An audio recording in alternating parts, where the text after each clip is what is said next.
You're listening to the Recovered Life Show, the show that helps people in recovery live their best recovered lives. And here is your host, Damon Frank.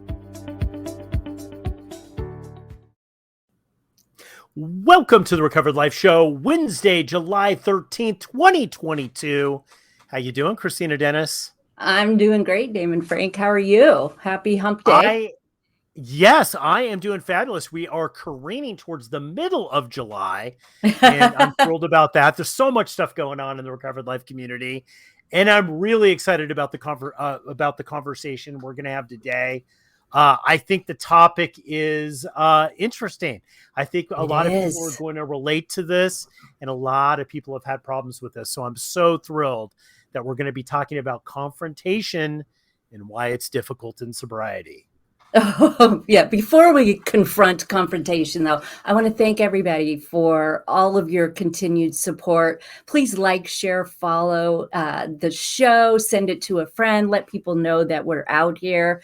You can also join our community, which is on recoveredlife.us. It's a completely free community. It's a wonderful platform where we connect, we grow our community. You will get free access to coaching and exclusive content. We use an app called Volley, so you'll actually meet people all over the world who are in recovery like you. It is recoveredlife.us. When you go, join and make sure to tell me hi, because I'd love to get to know you. We love it when people join us on Volley because, you know, it's so great because we do this thing called the Daily Drink where I come on with a message every day. People can get it. They comment back, they text back, whatever works for you. It's so great because really a better recovery is about connection. That's what it's really about. We're learning to connect with people in a deeper, more meaningful way in recovery. And Volley makes it so much easier for us to do that. So thank you, everyone that has joined us there. So I promised a good one today, Kristina. Confrontation. Why is it so darn difficult in sobriety? Look, we were fighting everything and everyone when we were out there doing our thing. But now we're in sobriety, we're afraid to talk with anybody or confront anyone. Well, and I think that it's really important to recognize that when I was drinking, this person that was so confrontational was not my real self. It really wasn't. You know, I will be confrontational. Over certain little people in my life. You know, if somebody messes with my son, Mama Bear comes out. But I remember right at the beginning, I had this view of myself that other people kind of didn't seem that they aligned with. And it really surprised me, and this might be the case for anybody who's newer in sobriety, how truly people saw me as an angry person. I didn't believe I was angry. I thought, this is just what you say. This is just what you do. You tell the truth. You get in there. You handle it. And when I got sober, I decided, okay, I better have a different value system, right? And started focusing on my part and trying to do everything right. You know, I was still using my good old character defect of perfectionism, trying to present this person. And then I really started to work on my codependency. And I realized the number one fear, the reason why I struggle with confrontation is my extreme fear of abandonment. That's interesting. So so how do you feel that works in? So if you feel that you're going to confront somebody, that they're going to leave, basically. Yes. Then that says something about me. That says I'm not worthy. That is my number one fear. And a lot of adult children of alcoholics, this is their number one fear. You know, in the big book of AA, they talk about resentment, right? So we all run around trying to have restraint of pen and tongue, right? We're not saying anything. We're not sharing it. We're working on our gratitude. We're not focusing on our negatives. But what I discovered was that I was actually showing up in a very dishonest way when I wasn't willing to confront circumstances or situations. I look at it a lot less as confronting people as I do, trying to strengthen the relationship. Well, with adult children of alcoholics, it's the fear of abandonment that, makes us say yes to everything and keep moving forward.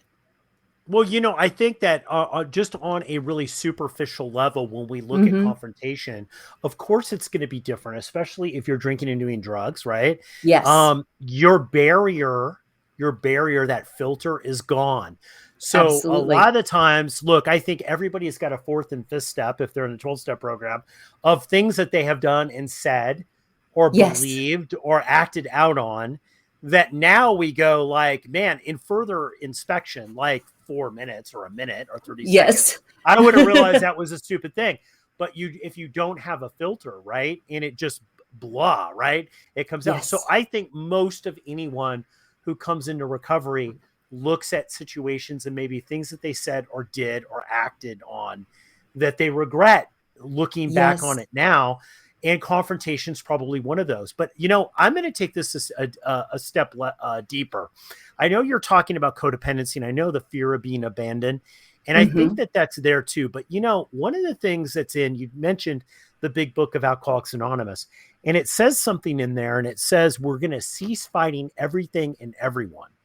One of Yes, the things that I got out of confrontation is, it's funny because you knew I picked a career that all I did was having to confront people most of the exactly. time for a long period of time. But, it's interesting because the confrontation side of it, you realize there's many battles that just aren't worth fighting.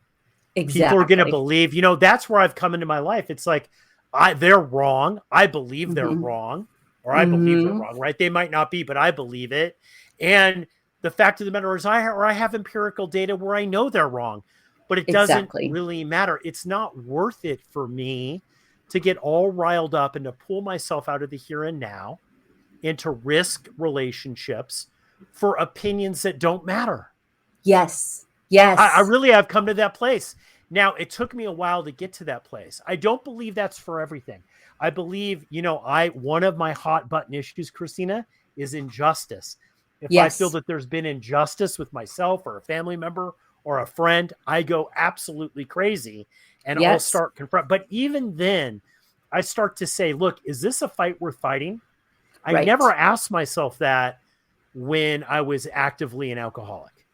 Well, and I think that what you're talking about is reaction versus response. And so the boundaries that we set, the ability to react and confront somebody in active anger, active alcoholism is not the same as coming to the truth and learning how to communicate with people.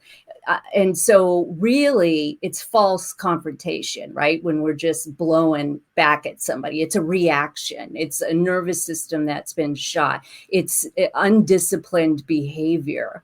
And so, like most of us, we're black and white. We kind of go to this other extreme where we just let things happen because we Yeah. don't know exactly what we're supposed to say.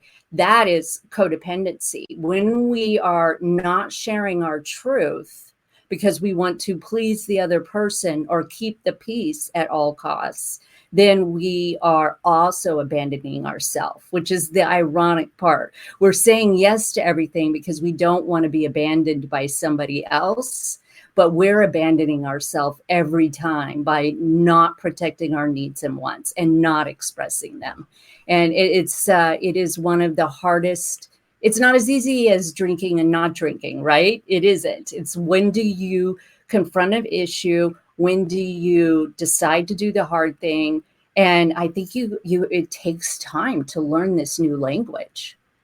Well, there's components of this, Kristina, that are similar to the workaholism thing. Mm-hmm. That deep down, there's something else going on beyond just the workaholism, right? I find this with confrontation too in coaching and working with alcoholics and people that are suffering from addiction that are trying to get sober, right? One of the things that you find a lot is habitual lying, right? Yes, Not and for no particular reason, right? Like this. exactly. We talk about this all the time. Like it would be easier just to say the truth. No, I wore a Yes. blue shirt, but no, they insist that it was green, even though everybody knows that it's blue, right? And I think that this is a lot. This is tied into confrontation. I think there are Mm. times that you do need to confront people and to tell the truth. Like, I was in the situation that you were talking about we were talking about the other day, where I had to tell somebody, it's like, no, you know what? I don't want to be treated like that. Right. Or that's not a fair assessment of the situation. I feel that this is not fair, right? Or I feel that you're incorrect about this. Or I really don't appreciate that you did this, right? Some action. Now, this has to do with really truth with a capital T. You expressing your feelings about what you feel and believe and what you know to be the truth, right? And sometimes it's obvious, but I think people don't want to tell the truth. People are afraid of the truth because the truth will break open a lot of other things that they might not know, that people might realize that they're not as secure as they're projecting. Now, I think people know that have emotional sobriety and have some sort of emotional intelligence, understand that that's posturing. Because they don't really want to go there, right? Absolutely. And when they're evading or coming up with reasons why they have no fault in it, it's pretty easy to start seeing that after a while and knowing who is somebody that you want to have a deeper relationship with. Dishonesty is very prevalent in addiction. I know I was a liar like nobody's business. And again, I had to see that on a 4-step inventory. And there were some times where I knew why I was lying. And then there were some times where it had just become a terrible habit, that didn't make any difference to the other person. It was bravado, or it was making up fantasy. And once I started embracing honesty, once I had to do that awful, I just lied to you, and I'm not exactly sure why. This is, actually what happened. I only made $100. I don't know why I told you I made 500. I mean, I knew why, right? It was this game I was playing. I didn't feel like I was enough showing up exactly as I am. And so there is that honesty, that value system that we check into. But when it comes to other people or confronting difficult situations, most alcoholics are really scared people, if you ask me. I mean, I was a really scared person. You wouldn't have known it, but I was really afraid of not being liked or taken care of or, being appreciated. And so I would get this fantasy, this invisible contract with somebody where I was going to do everything for them. And then they should, in turn, do everything for me. I wasn't really giving out of my openness or my beautiful heart. I wanted to have some kind of transaction. And so when they didn't, then I was confrontational. And it was all based on dishonesty. Well, this is the whole thing about, too, is that, I think we would say in the coaching business, the doormat clients, the people that will take everything, right? And you're trying to get them to a place where they understand that they can assert boundaries and that they can stand up and say, that doesn't work for me. I don't like pizza. I want to go to Chinese food, right? Like just simple little things that we talk about, like being able to set boundaries. But a lot of the times what happens in addiction are we pick people that, and even in sobriety, like you and I talk about this all the time on a personal level, we pick people that are going to really play a role that we're playing out, not because they're the best friends for us or the people that interest us the most, or we get something out of it and we give something in the relationship. It's literally to fulfill a broken mechanism, right? Yes. And we see this all the time. Yeah, we're going to fix this. But then what happens is when people set boundaries, they're then shocked all of a sudden when they don't have that person that they picked who's never had a track record of being accommodating to anyone's boundaries. Say, I don't give a crap about your, and they're shocked. And it freezes people, right? And they think, well, I don't want to set boundaries and confront anybody about being mistreated or about how I would like things to go, because obviously I'm the minority here. Right. Everybody isn't. No, you've just picked wrong people in your life. Well, that's one way to think about it. Or you picked somebody that you could learn the lesson with. Of course, we pick familiar patterns. If you better were way raised, to say it, better way. Yeah, if you raised with somebody saying, come here, stay away, come here, stay away, there is going to be this desire for you to right the wrong. I know for me, I absolutely gravitated to the one person who had nothing to give, because I believed that if I could get that person to love me, then I was really, really lovable, and my grandparents had it wrong. It was about them. And so I would pick the person that, the most unloving person that I could find. And rather than, be negative toward that former Christy, I'm more compassionate toward her, understanding. But codependency, everybody thinks it's the person being really clinging and wants so much from that person. That's just the way it's expressing itself. Anxious attachment is what people think about when they think of a codependent. But a codependent can also be avoidant, right? It's ultimately the fear of intimacy.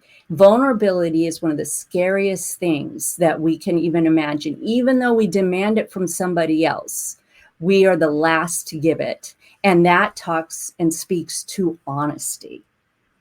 If I say, I don't want pizza, they may leave. And your adult head says, that's crazy. Why are you doing that? What are you doing? Why are you a doormat? It has all this judgment. It speaks to unhealed trauma. Yeah, absolutely. You know what? I want to dive into that, Kristina, after this quick break, because people are listening to this and they're saying, okay, yes, I have a problem with confrontation, even if it's healthy confrontation. Yes. Even if it's me setting a boundary and the person doesn't necessarily respect that. How do you do it right? How do you confront people in the right way? We're going to dive into that after this quick break. If you are newly sober, trying to get sober, or you've been sober for decades and are looking to take your sobriety to the next level, the Recovery Breakthrough 6-week transformation concierge coaching program might be right for you. Have Damon Frank and Kristina Dennis build a custom roadmap to get you on the path to getting what you really need. Receive hands-on concierge coaching and stay focused and productive with our daily check-ins. If you're ready to experience your recovery breakthrough and start the journey towards the transformation you deserve, book a free get-to-know-you call today and find out what is possible in your recovery. To find out more about Recovery Breakthrough and to book your free call, go to recoveredlife.us. That's recoveredlife.us.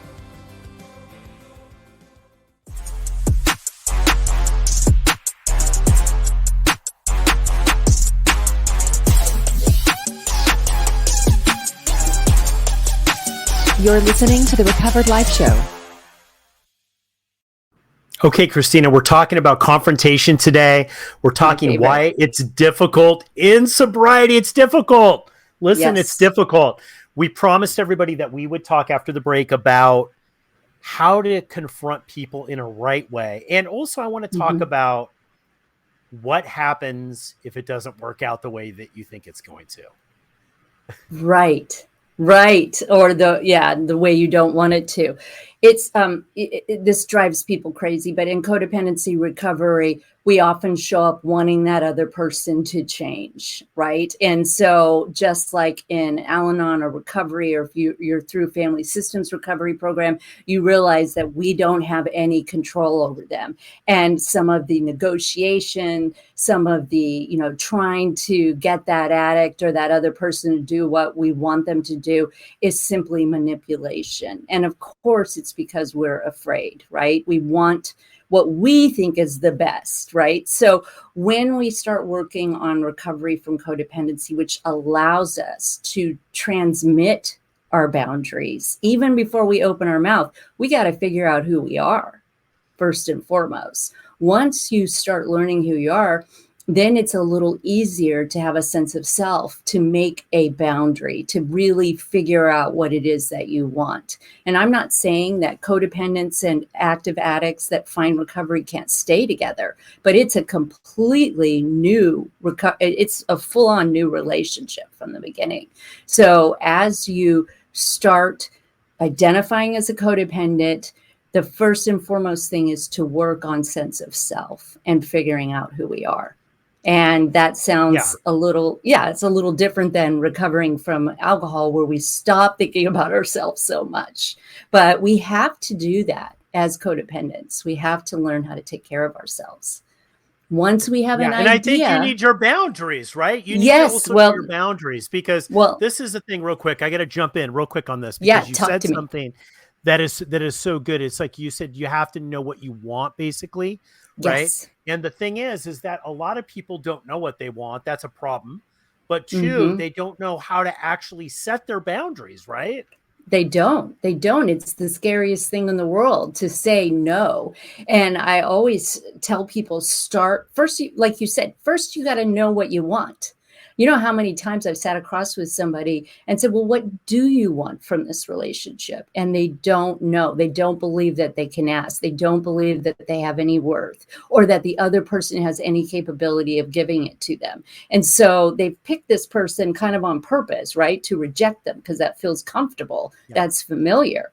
And so one of the scariest things in the world in recovery is to learn how to start showing up as yourself and ask for what you need. And I always tell people, start with something little. Start setting boundaries with people that you know you can trust. Start telling them, I have noticed that I do not take care of myself in the best manner. And so I'm going to practice boundaries, with you. And then start just practicing these phrases. Like, actually, I prefer to do this. I mean, that's one of the easiest ways to not say anything negative about what the other person is offering as a suggestion. It's saying what you want. And boundaries are simply, they can be as simple as that. Wait, what do I actually want in this situation? Well, and to clarify it too, I think one of the things that I've experienced in working with people in recovery, especially young men, like I'm going to say late 20s, early 30s, that are on the dating scene. They've gotten sober, they've got some time. Now they're going out and dating, right? And inevitably I'll get that call for that session or whatever, and they'll say, "Oh my God, this is such a train wreck, and this person drinks a lot, and I don't know if I can," right? And I was like, hey, that's a boundary for you. Like, you're not going to be around. You really can't be around somebody if you want to stay sober long term that does that, right? And they'll barter that back and forth, that boundary back and forth. And I found one of the biggest things is finding out what you want and putting it down on paper. And it's funny that when I have the conversation, I have them read back what they want. I'm like going, okay, you're dating a couple of people. This person you're obsessed with, there's nothing on this list that you want. Like, they need consistency. They need somebody who's not erratic. They have trust issues. Maybe they don't want somebody who this person's cheated on you 3 times, or right? Like, you've been with them a month, right? Like, this is not, so you're going to be in constant confrontation because they're going to be going over your boundaries all the time. But what about this person over here that has everything on your list and is crazy about you, right? And then they start to see it. It's like, oh, okay, I should have put down some boundaries here. Because now I'm way in too deep, and I have to paddle closer to the shore because I can drown at any minute. Well, and see, to me, the person that you were describing that's over here that's crazy about you, it's our person's fear of intimacy that keeps us. We codependents don't want to be in an intimate relationship, even though it looks like we're clamoring and trying to get somebody else to love us. The truth is if somebody turned around and said, and did it, we'd run for the hills, because it's that fear of value. I don't have enough value. I can't trust you because I will get hurt. And so I'm going to stay over here with this negative pattern because I don't really have to show up, honestly. I mean, when you are not able to express what you need and want with somebody, you are setting it up to fail already. And sad to say, you're doing it probably on purpose. That's not fun to look at. No, it's not. And I got to be honest, one of the hardest things to learn in recovery for me, was that sometimes I was seeking out people that would inevitably lead to all kinds of confrontation, because deep down inside, I believe that that was love, right? Because, Yes. if you had that as a model, confrontation growing up, if you come from an alcoholic household and confrontation was the status quo, you associate that with, well, that's got to be a loving relationship because there's confrontation there all the time. That's not a loving Yes. relationship, right? Like, so the thing is that it's at these models too. I think you have to look at these models. I do believe there's times that you have to confront people. Look, Yes. especially in today's daily world, people are Mm-hmm. crazy sometimes, and you have to confront injustice when things are going bad. When sometimes you do have to interject yourself when it's uncomfortable, when maybe something's not fair going on at work, Right. or Right. there has been an injustice to you, or you have to speak up to do the right thing to defend somebody else. There's going to be confrontation there, but it's this constant confrontation and us slamming ourselves into these situations, or any type of confrontation you run from. That's another Yes. problem, right? We see that a lot too. Right. Right. And it's learning who you are and what you want. It is becoming ultimately 100% responsible for your own happiness. As long as we don't have to become responsible, we can blame other people. Right. If we leave our happiness up to this partner or this job or that employer, we get to absolve ourselves from responsibility. And the freedom is actually assuming the responsibility and realizing the only person who is supposed to make us happy is us. That's our job. And everything else on top of that is a bonus. And when you are able to show up as a whole person in a relationship, so you have to admit you're not really whole yet, then another whole person will find that attractive, and the two of you will be able to create a third interdependent relationship. And I think listening is too. We hear this a lot in recovered life discussions where people have problems with their family when they come into recovery, that they'll tell their parents, hey, I can't drink, or a Mm-hmm. sibling, like, I don't want to be the role of the screw up in the family anymore. That's not who I Yes. am. Right. No. And people will fight back. And I think you also have to be able to walk away once you've stated it, to be able to just state it clearly. It's like, you know what? Hey, this is a boundary. Mm-hmm. Yes, this is uncomfortable to confront. And just to be honest, it's like, this is uncomfortable. I don't want Right. to confront you. I remember the first time that I had to fire somebody when I Mm-hmm. owned a business. It was horrible. I mean, Yes. I did not want to be that person. I loved to be the guy who hired people. I hated to be the guy who fired people. But I learned that sometimes I had to Absolutely. say, hey, you haven't showed up for a week, and this Yes. is the fifth time you've done it. Like, that doesn't work, right? Yeah. It's hard. It's really, really hard. But I think this whole practice of being able to do healthy confrontation is very good for us in recovery. It so is. And, with couples, there's a couple of books that I recommend people get that allow them to ask questions and practice communication. And it is just, if it's never been modeled to you, there is no way that you're going to know it. And trust me, that the love that's out there, even relationships as a whole, most of them are based on a dominator model and codependency. And so for those of us who are going to say, I used to be addicted to excitement and now I really want contentment, and I'm looking for somebody else who wants that takes courage, but it also takes practice.